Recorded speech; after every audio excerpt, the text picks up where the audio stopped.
Locomotive. This was a Northern Pacific engine, 1762. When they sold it to their subsidiary, the SP&S, they changed the number to 539, and they put a slightly different cab on it. They enlarged the cab so the brakeman could ride up with the engineer and fireman. When it was a Northern Pacific engine, it had a little house on the back of the tender for the brakeman to ride, the doghouse. This pilot is strictly Northern Pacific. All of our engines had this. In the early days, they were wooden, but in the 20s and 30s, they came out with these steel. And this was the style on everything. If you look at this cab, you can see that the lower part of the cab, there's a ledge coming out, and there's two handrails on the side.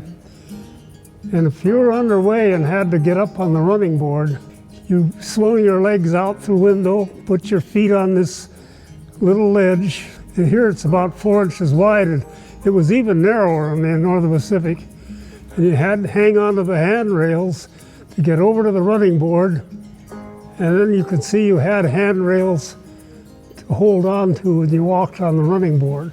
And it was not unusual sometimes to go out there underway. If you had, maybe you weren't getting enough sand, the fireman would go up and try to shove sand down from the dome. We thought nothing of getting out on that little ledge and walking up in front on either side. One night I was firing one of those engines on a night job between Seattle and Tacoma, and I looked over and the engineer was missing. Nobody in the chair. We were chowing along.